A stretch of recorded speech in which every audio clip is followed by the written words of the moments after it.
Welcome to EntreNetwork, brought to you by Revision Marketing Group. This podcast is meant to serve as an entrepreneurial knowledge base of wisdom and practical tips in marketing, branding, and technology to help grow your business effectively.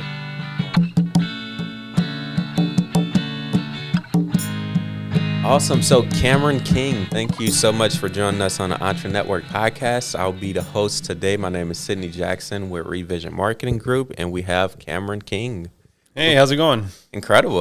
It's Friday, which means Saturday and Sunday, and then Monday, which is really good since it's a lot of work to do. But yeah, You ready to get back on the weekday, huh? Indeed. Yeah. You don't work on the weekends? No, I do work on the weekends, but most of the time is somewhat designated for family, so I want to make sure I cherish that time. And then Monday is hopefully all work. Yeah, for sure. No, it's good to rest. I've been trying to lately take off Fridays because I find by the end of Thursday, I'm usually getting frustrated because I don't feel to be making any progressive traction. Yeah. And so that's usually something inside of me telling me to stop. Yeah. And so I'll try to get off on Fridays because usually I go hard for about 4 days, and then I still have to work today, but not all Fridays are perfect, but I'm trying to get there, so. That's neat. Anyway. And what about weekends for you? I just turn it off, man. Fridays, especially Friday evening, I put the phone away. I just chill out, take it slow, and just try to be present with the family, do what I can, like eat good food, walk slowly, talk slowly, think slowly. That's my goal, and I'll try to fill up my cup with other ways too, like getting outside, exercising a bit more than I do on the weekdays, and just hanging out, really. So, Incredible. Yeah. So who is Cameron King? So I'm Cameron King, and I am a father of three, two boys and a girl. I am a husband to Bethany. And I am a business owner, and I own my own production company and consultancy business. How did you get into it? So I've been doing this for 15 years. I started back in 2000. Well, I actually started before I graduated. I graduated from Centenary College right here in Shreveport in 2006. And even before that, I was already working at the news station here, KTBS Channel 3. And if anybody else is listening who went there, there's a slew of us around here who have gone through KTBS in and out. And so I did that for a few years, worked in news journalism as a photographer. And then after that, I started working in Washington, D.C. I went there and I worked in internal communications for a couple years at the Federal Aviation Administration, where I was basically on an airplane for 2 years straight. Shooting internal communications for that. So huge organizations. So we were tasked to create event videos, create communication videos to push out new programs, that sort of thing within the agency. And then did that for a couple of years. Went freelance in DC for a while, and while I was there, this is late 2000s by this time. The late aughts. I'm starting to use that word a lot more now. The aughts, which is, that pre-time. I started going freelance, and I hooked up with a company called Third Story Films, and I credit a lot of what I've done now to getting in with that group of creatives. And there we did a lot of brand work. This is back when YouTube was starting to, or whenever brands were starting to catch on to YouTube and Facebook video and just video in general as a way for marketing. We were sort of at the beginning stages of that. So we were making a whole bunch of branded content back when it first started off. So I was doing stuff for Chrysler, for the Olympics, for Volkswagen, for a lot of car stuff apparently, but a lot of athletic stuff as well. During this time. And then, that was like early teens. And then 2015, I went and I became the creative director at a huge church in Atlanta called Victory Church. They average probably around 20,000 people in membership. And, 4 services a weekend, that sort of vibe, online, all that stuff. So we created a lot of just awesome content and stuff for that. And 2017, my father passed away, and it made us rethink some things. And we decided to restructure our lives to be more oriented towards family and towards less about career, because we've already, I dedicated my 20s for that, and I felt like I was in a good place to make that move. And so we decided to come back closer to family, and we moved back here to the Shreveport area in 2017, and I've been doing my own thing since then. So 2017 to now, I've been just sort of start off freelancing and eventually become this sort of bigger than freelancing. I call it, ownership of this company that creates videos. Awesome. And what's the biggest challenge that you face from like 2017 when you ventured off into your own thing up until now? The biggest challenge? Wow, that's a good one. Because at first, when I first started doing it, I thought the biggest challenge was going to be getting work, right? Whenever you start off on your own, you're scared, right? That money's not going to come through. And sometimes it doesn't. Don't get me wrong. I'm not going to paint a pretty picture, but that's always the biggest fear, at least for me, because I come from a background of, we weren't like dirt poor growing up or anything, but we were poor. You know what I mean? Like, we had just enough to eat and have a shelter. Yeah. Nothing more than that. We lived out in Keithville. My dad was hardworking. My mom was like a secretary of sorts, and just getting by. It was the 80s. We're latchkey kids. So it was just whatever. Look up latchkey, Google it. It's basically, my life was Stranger Things. So this kids and Stranger Things. That was my life.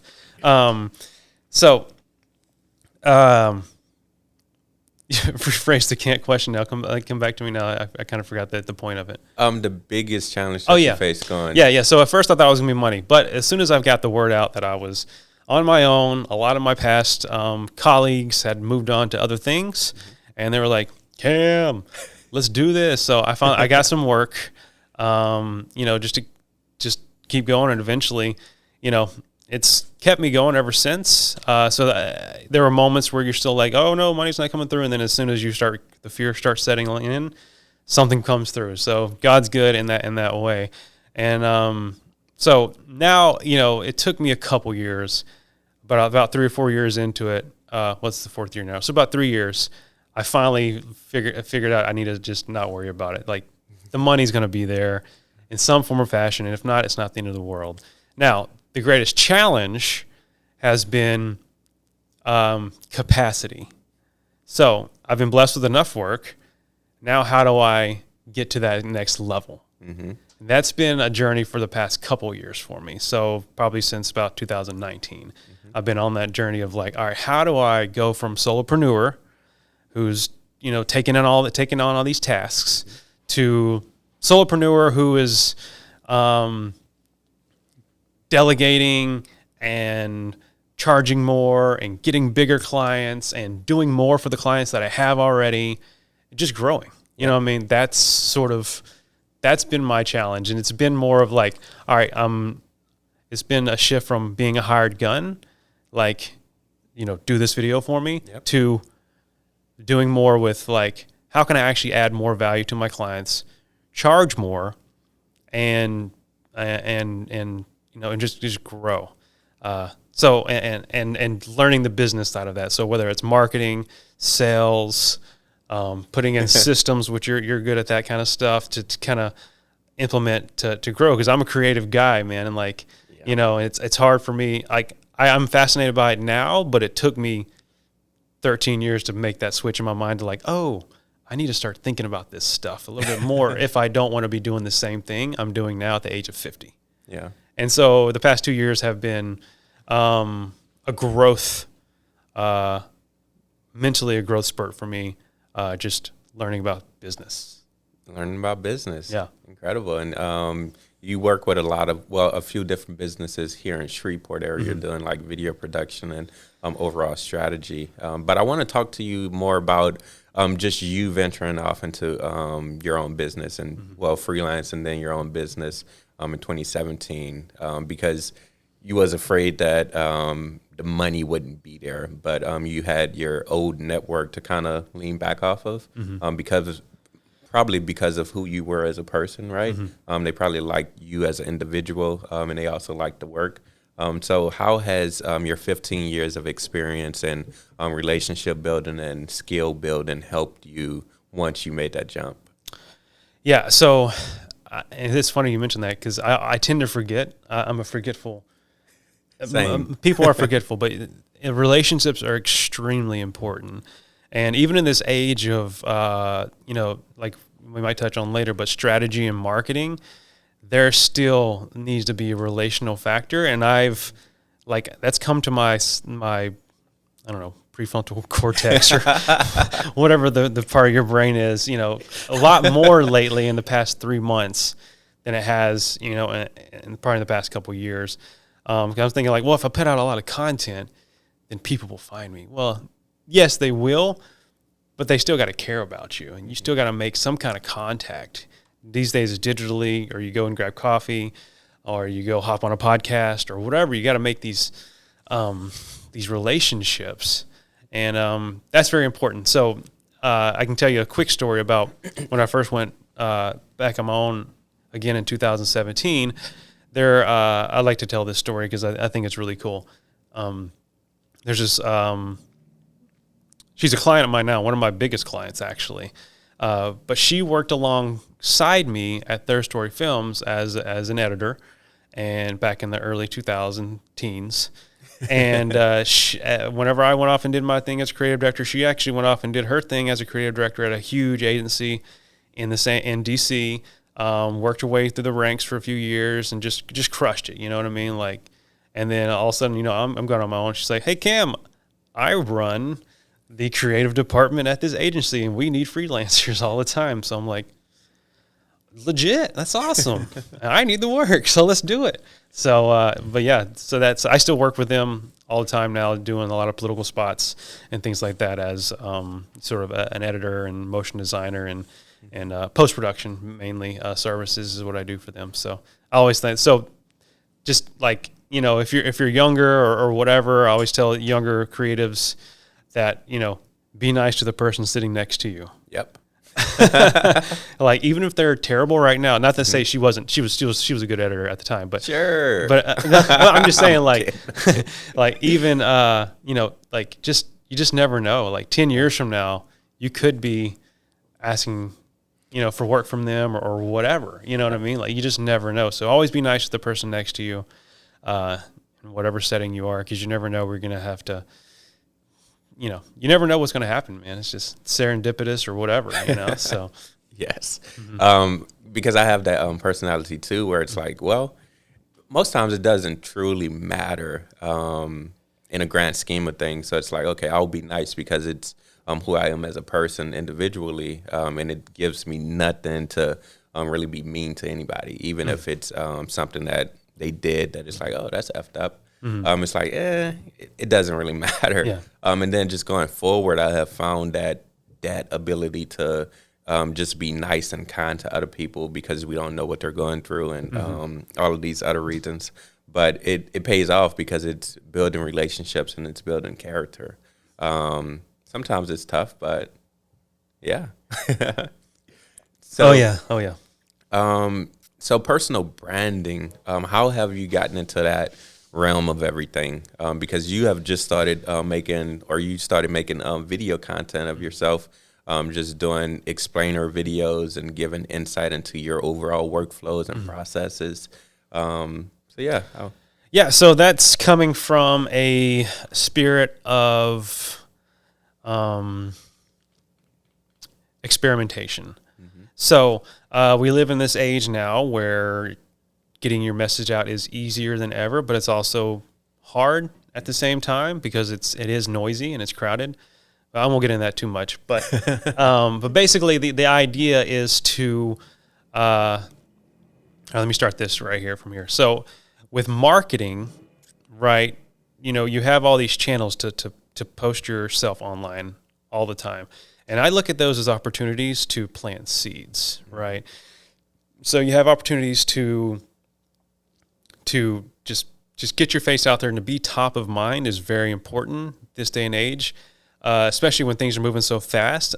So if somebody needs something, they usually need it right away. And so they're going to look, whoever they remember first is who they're going to call. And so the idea is to like always be Top of someone in their sphere of influence that is, so that can be top of mind whenever they need someone to solve their problems. Yeah. Does that make sense? So to me, personal branding is that. I mean, that's not personal branding, that's marketing. But when it comes to personal branding, personal branding is really about being yourself and showing people who you are so that they will know, like, and trust you. So they get to know you. Once they get to know you, they like you. And then once they like you, hopefully you can get them to that point where they can trust you and they can hire you to solve their problems. Yes. Yeah, definitely. Because as far as like our clients, we always say, hey, for personal branding, it starts with you as the individual. So for Cam, you going from like 15 years of experience and then branching off into your own thing, they was paying and buying or trying to work with Cameron King, right, as the person before the actual business. So once you become bigger and your brand becomes the business's brand in a sense, people will still buy from you as the individual first because they know, like, and trust you as the individual. So we always try to push like personal branding with a lot of different small businesses because that's kind of like the foundation. Yeah, especially this day and age, right? Yes. Like we grew up in a sort of a post, I don't know what you call it, post-corporate world. It's kind of hard to say because like a lot of people have grown weary of corporations and or big or huge organizations, right? Like there's still things that we fall back to, like Coca-Cola and Nike. I get that. There will always be those mammoths, but somewhere there's still something. Even those companies use people to promote they use individuals to promote their products. So there you have it. They're full circle. But like, if you're trying to open a business, or if you're a small company or somebody who has something like below 50 people or 100 people or whatever that number is, it's people still want to buy from a person. Yep. You know what I mean? They want to buy from, they might buy your product that's under a company umbrella, but they're going to trust you first. So where was I going with that? So basically, okay, here it is. So I read this recently that people like to buy, but they don't like to be sold to. Mm-hmm. Yes. So like, I like to buy things. I like,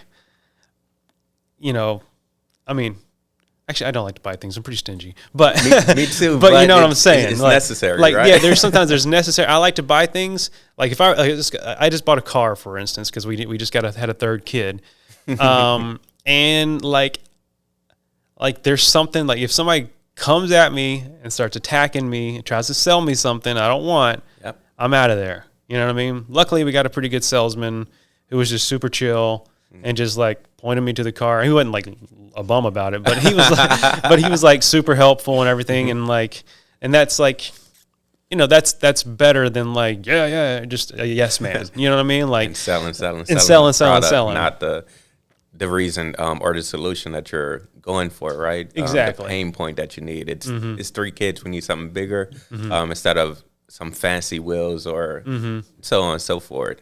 So getting back to that individual level and not just, hey, sell. Because just with marketing overall, you see that a lot on like social media where it's just like sell. But you want to be top of mind. So a lot of people are not in that buying stage. But once they become ready to buy, chances are they'll be annoyed by all of the constant selling, right?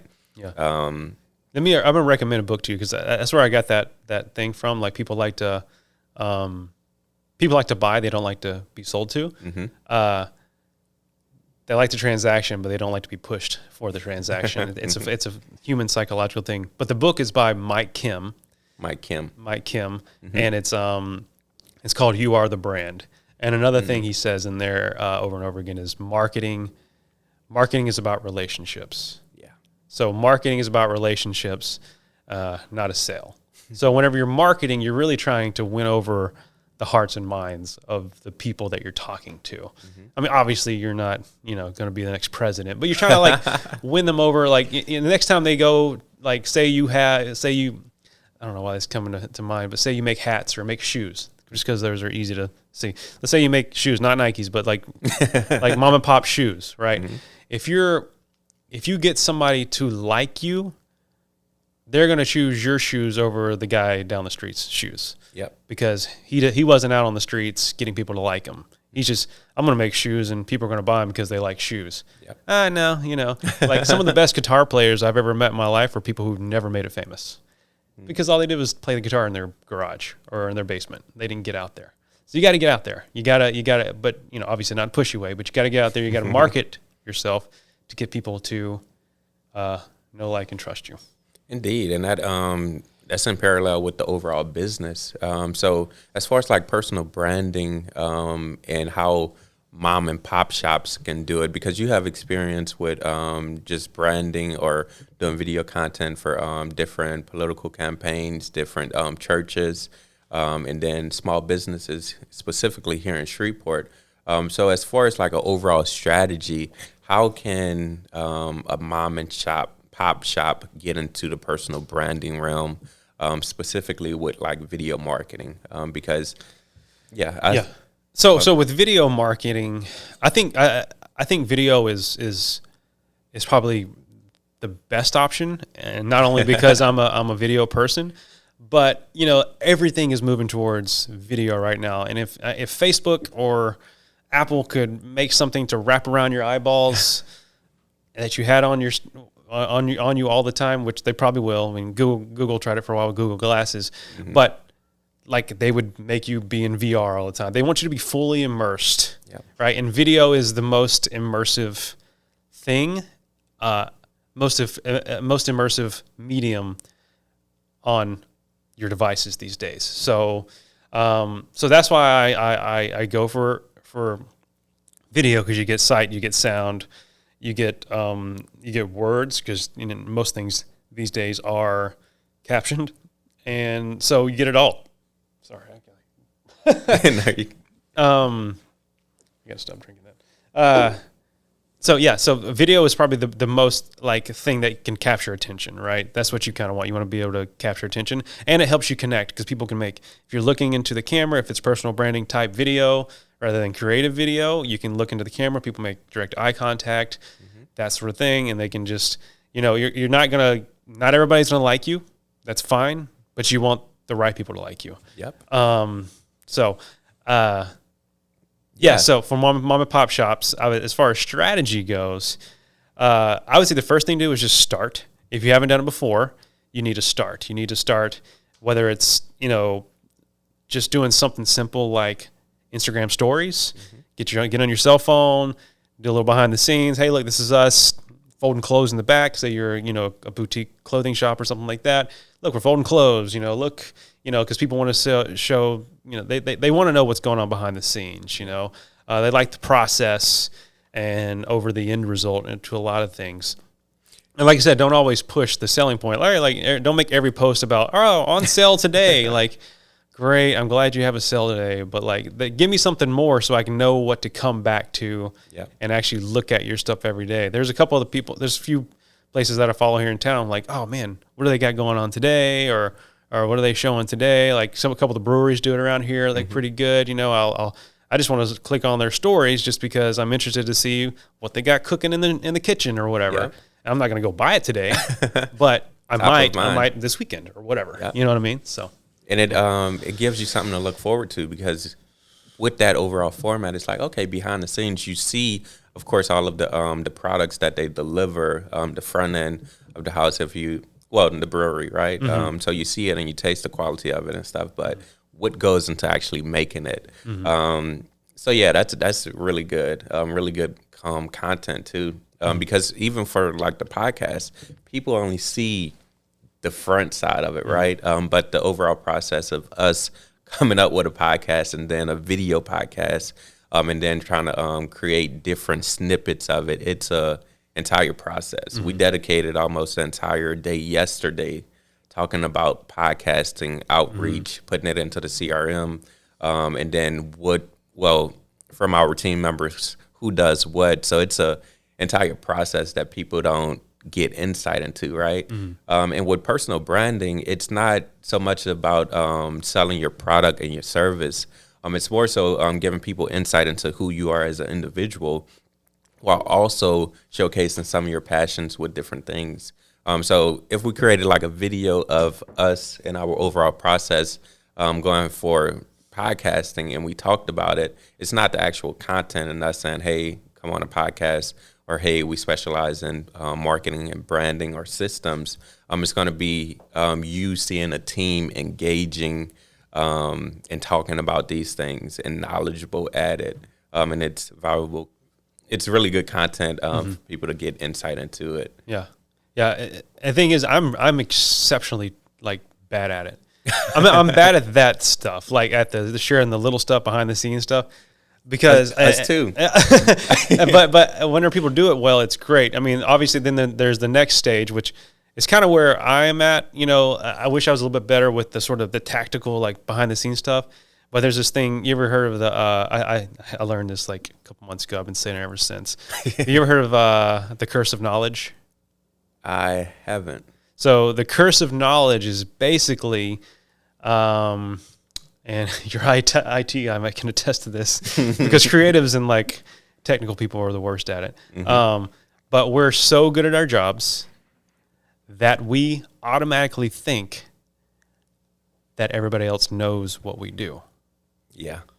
So the curse of knowledge is knowing what we know and thinking that everybody else knows the exact same thing, even though we know they don't know, but part of us thinks that they do. So for us to break it down into simple terms for them is frustrating, first of all, because like, why should I have to do that? Don't they know this stuff? They don't. They have no idea. Yeah. It's not a knock against them. It's a knock against you because you're being so high level, arrogant or whatever. You're so into your craft that like, yeah, of course this is how you do it, but they don't know that. You know what I mean? So, and then it's flipped too. So they're at this level in their industry, and it's like, well, you don't know any of that, and it's so you have to find that balance. Yeah. I think for me, so I was an IT support specialist at Northwestern when I was in school there, right? So I had to go around to each faculty and staff member to make sure that their computers were on a network and all of these technical things, troubleshooting and everything. And I was extremely introverted. So it's tough to open up that communication barrier. But once I did, it was like, okay, I can put this in a format where they understand it. And I don't have to say all of it, right? I don't have to go into deep detail because for the most part, just summarize it. If you know a lot about it, summarize it in a way that anyone can understand it. And it always kind of repeats. So when we just onboarded Christian, I do a lot of shortcuts on, I just switched to Mac for the laptop, but desktop is still PC, definitely. But I do a lot of shortcuts on PC, and she was like, what? And then I realized, I was like, oh, I'm super into like PCs and shortcuts and efficiencies and stuff like that, to the point where I forget that people are not like that quick with just systems and different processes. So you always have to be like kind of mindful, especially with like client relations and things like that. But content that speaks to the simplicity of your overall process, and not just the technical stuff. Yeah. People relate to it, I think. For sure. And being able to break that down, you know, at least with your personal branding, if you're making content, being able to break whatever it is that you're doing down in a simple, short way, people really like that. Yes. You know what I mean? So with that, what do you recommend to someone who's a small business that's kind of shy? So they have this brand, which is the business brand. But of course, with small business, it's like duplicated, right? So you have the business brand, which is these brand colors. You have the verbiage. You have the tone of the brand. And then you have the owner, who's almost completely different from the brand. And they're not they're identified with the brand, but it's different in a sense. How can they benefit from personal branding and actually start creating video content or get comfortable with it? Yeah. So I mean, if it's a personal brand, first of all, I wouldn't have personal branding underneath the umbrella of your brand. Yes. Like if you're Joe or you Revision Marketing, that's your company. Yeah. But you still need Sidney Jackson as a handle, a brand itself. That way people get to know you through your social media channels, and eventually you can be like, all right, if you need my services, you got to do it through Revision Marketing or whatever. And that's kind of where I am at too. Like a lot of my stuff is at Cam the Man King, but that's not my LLC. You know what I mean? That's not who you're going to get an invoice from. You know what I mean? You're not going to get an invoice from my Cam the Man King. That's just who you get to talk to. With that said, if people really want to get into the personal branding game, yes, I would say separate the two. If your personality is different from your brand, you really can't separate the two too much. You still need to be your own personality. I think, I don't know. It's kind of a tough thing because everybody's like individualism and personal branding is so personal that it's hard to say, and it actually kind of depends on the brand too. If you want to be, I don't know. That's a tough one because some brands might not need the face as much. I don't know where I was going with that. Could you rephrase the question maybe? How can one come up with a personal brand that's somewhat different from the business brand? Yeah. So for us, or Revision Marketing Group, once I just kind of got started, it was me, the individual first, right? So I was building a brand, Sidney Jackson. People knew me, the individual, and then I was able to plug Revision Marketing Group into it. But as I grow as a person, the overall brand, Revision Marketing Group, it somewhat stays the same, or it takes on the characteristics of the people that make it up, right? So our services, marketing, branding, technology, these are straightforward services. We do video content for that, but Sidney, the individual, still has passions outside of those three things. Yeah. So content doesn't fit into Revision Marketing Group, but it fits under Sidney Jackson because That's true. the individual. So I'm talking about like entrepreneurship, different automations, automating systems, pretty much everything with the business. But big passion is entrepreneurship. So that doesn't fit under Revision Marketing Group. But the target audience that we have, it can benefit Revision because you can build that personal brand, build those relationships, and then guide them to different opportunities, right? So if that's a Revision or a different venture or plugging them into Cam or someone else, you have that audience to kind of build on and then push them where you want them to go in a sense. Yeah. I think that's a good point. I think personal branding, it's both and or, so to speak, because I think personal branding is how you want to be portrayed to the world, right? Or not even that. It's how the world sees you, right? And you can obviously communicate what you want to communicate. You might be some guy, who is, really into like sports and stuff, outside of work, but your work has nothing to do with sports or whatever that is. Yes. And, or like entrepreneurship, but you're in an entrepreneurship, but your business is more about marketing, but they kind of run together a little bit, you know what I mean? Because you got to be an entrepreneur to run a marketing agency. So there's lots of things there. So I think it's a both and or type situation. Like you're not going to get 100% of the people you capture from your personal brand to go to your other brand. You might only benefit from 5% of those people. You know what I mean? Like a marketing agency only needs like 5 to 10 good clients to survive a year. You know what I mean? And if you have 100,000 followers, we only need 0.05% of those people to give you money. Yeah. And with that, you touch on a good point because with small business, it's like they see the value in, just talking about the marketing funnel, so awareness, consideration, and then converting people. You're not going to convert everyone that's aware of you as an individual or you as a brand. But if you build up the awareness, more people are aware of you or your business, chances are they'll convert to a paying customer.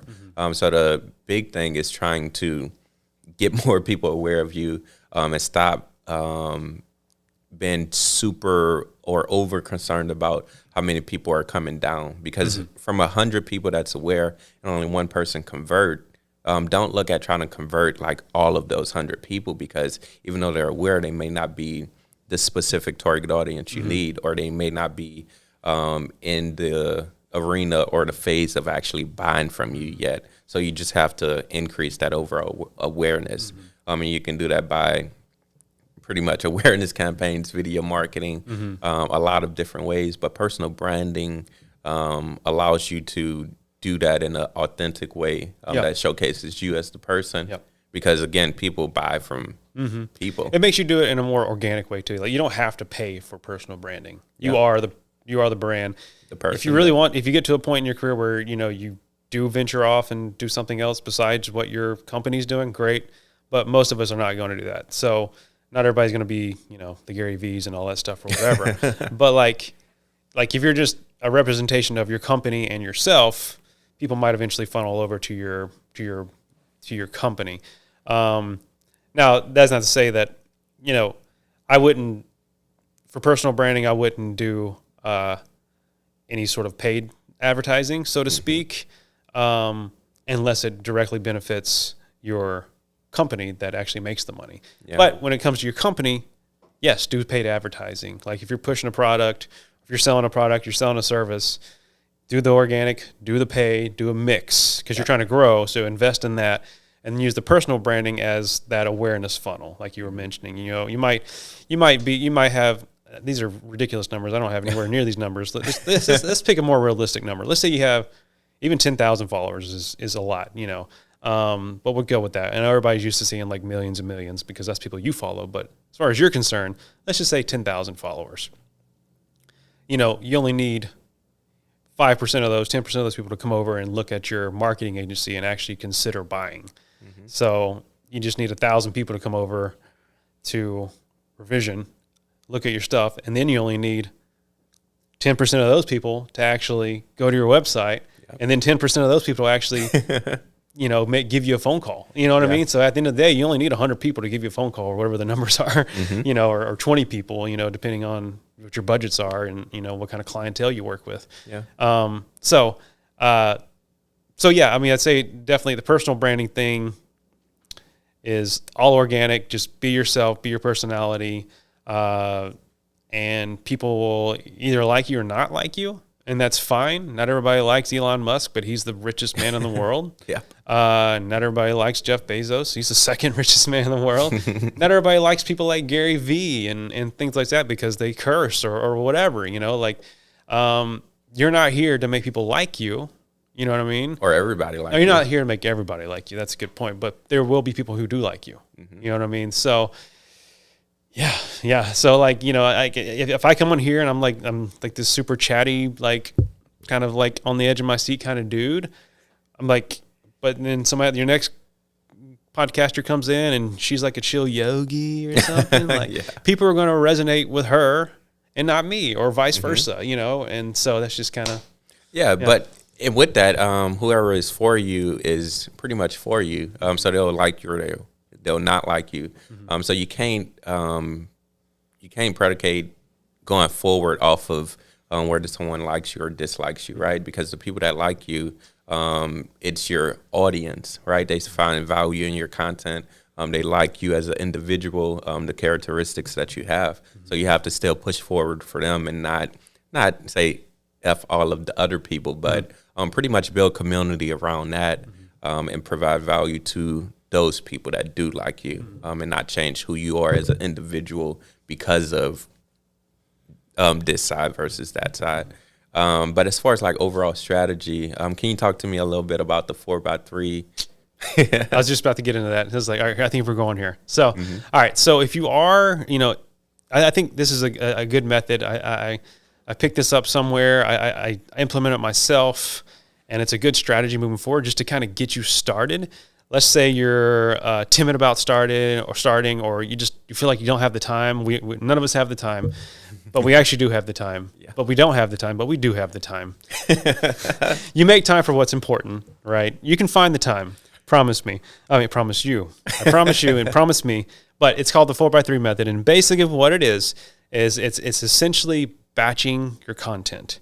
So if you work in an office setting or whatever, you're probably familiar with batching tasks and things like that. It's the same sort of thing. Like you batch similar tasks. So what you do is you batch your content. So I would let's say you want the idea is the four of the 4x3 is 4 pieces of longer content. So it could be a podcast, it can be a YouTube video, it could be. Actually, that's pretty much the only two. Podcast, YouTube video, something longer form, maybe a speech or whatever. Anything that's longer than, let's say 5 minutes, and longer than an Instagram post, longer than 60 seconds. So, and then from that 4x3, you record all 4 of those in a day, and then you can edit them in the same day as well. That way you get them all done. So now you have 4 pieces of long content that you can release for that month, every week of that month. Or if you want to do it every 2 weeks, then you have 2 months of content. Whatever you want to do, that's up to you as far as frequency goes. But from each one of those pieces, you can pull at least 3 pieces of micro content to help promote the longer form content or whatever it is you want to promote, or maybe even next action steps like give me a call, that sort of thing. You have 3 pieces of content you can pull directly from there. So you don't have to go and record 12 pieces of content separately. You just record 4 pieces of long content, pull 3 60-second clips or less from that. I would even go quicker than that, 30 seconds, and post those to your Facebook, to your Instagram, to lead people to where you want them to go on a more regular basis. So you have the long format stuff that,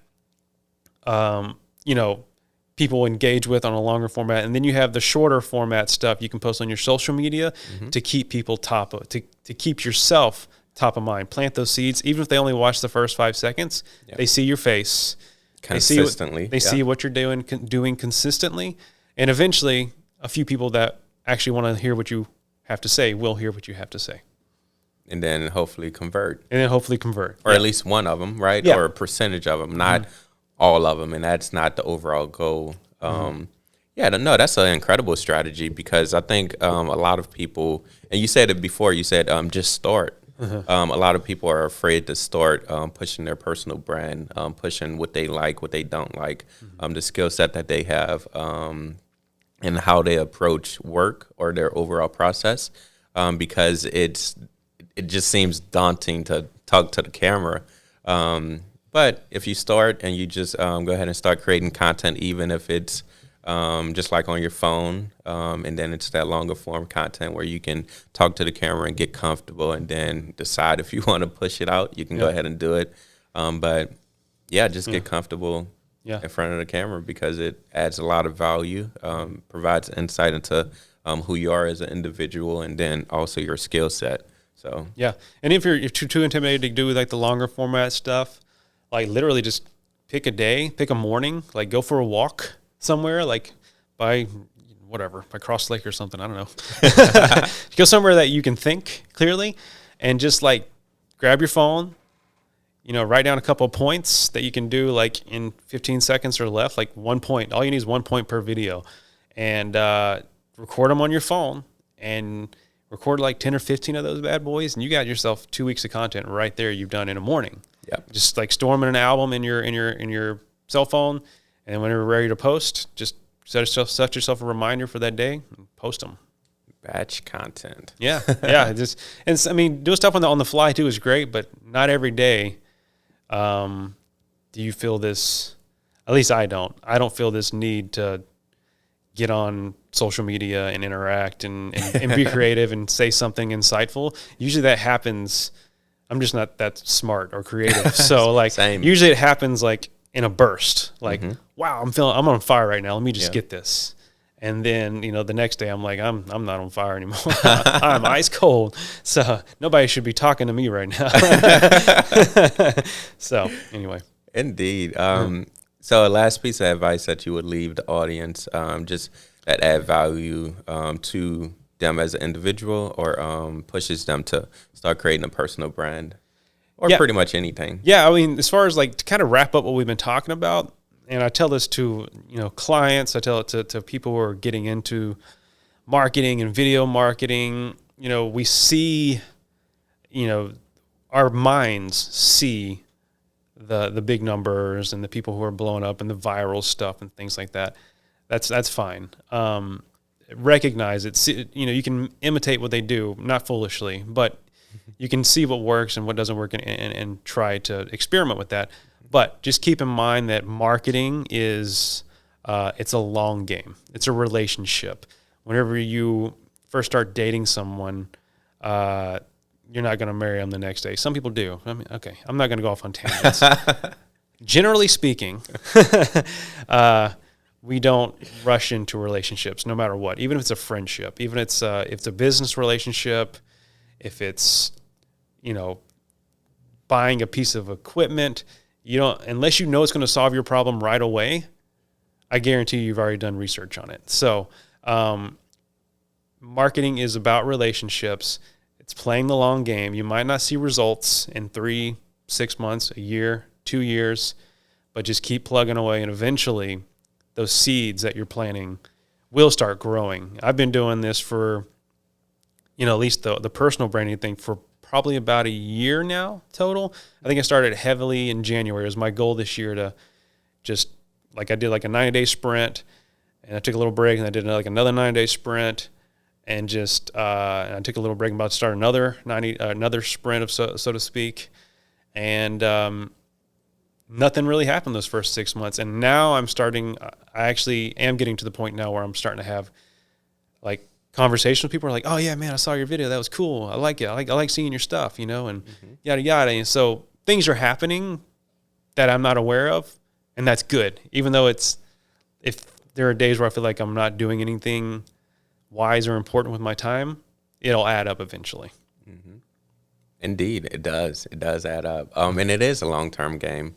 Not like extremely long-term, but you have to be able to dedicate yourself to it and be consistent. The biggest thing is consistency and the value of the content, because people do see it. I see it, and it's really good content.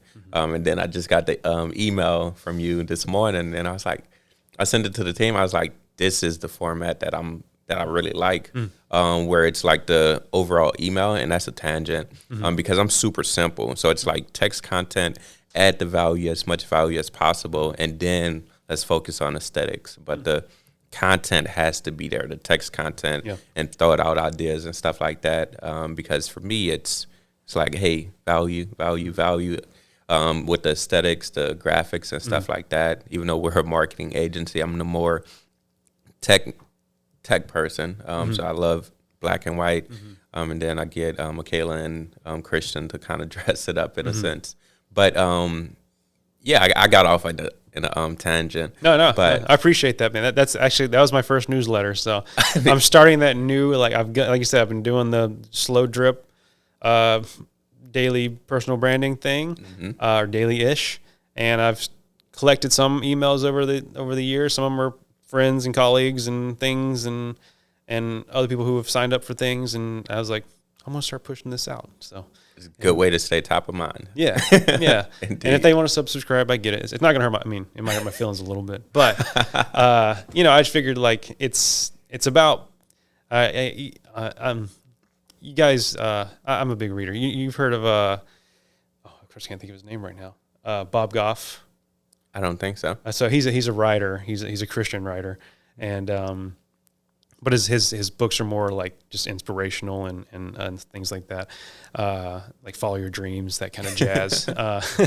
But he's the way he writes and lives his life is very it's cool. One of the things he says is all it takes is 20 seconds of insane courage to change your life.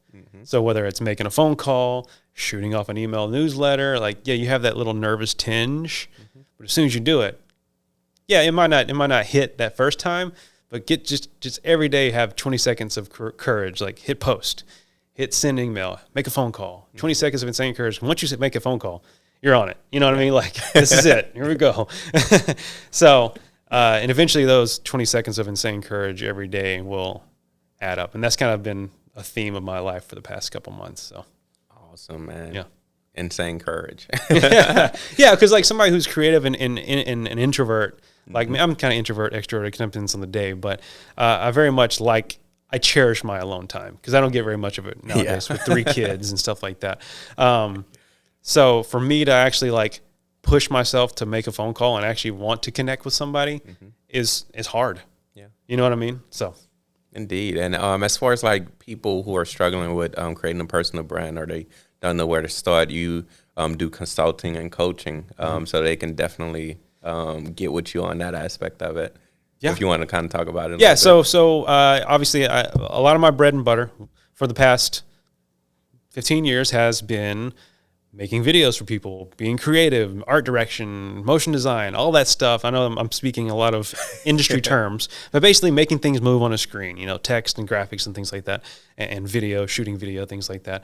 And recently I've ventured into consulting, and I'm about to launch a pilot program where I am taking folks through a 3-phase, 9-step process that will take you on your journey of creating videos. So in the program, we're actually going to create your very own video, whether it's an actual piece of marketing, video, or it's a personal video like for YouTube, whatever it is you want to do. It's essentially the same process. And I'm just going to walk you through my process and how you can apply that to create videos faster and more consistently. That's the program. Indeed, super excited for that. And we'll put a link in the I guess show notes since it is a podcast, where it's a direct link to that specific landing page, so people can sign up, because I think it's going to be a really good value add, because it's just strategically it makes sense, and most times you need someone on your side as a coach and as a mentor that has already kind of did it. So yeah, super excited for that. So where can people find you on social media? So all my handles are at Cam the Man King. So I obviously love myself. So it's at Cam the Man King, and that's on. I'm on all of them pretty much. I think you can find me on Facebook. Instagram's a place I'm on, and I'm on LinkedIn a lot these days now. Yep. So that's LinkedIn's probably the primary one I'm on these days, but Instagram is probably a strong second, and yeah, those are the two big ones. So, but I think at Can the Man King, and also I have a YouTube channel as well.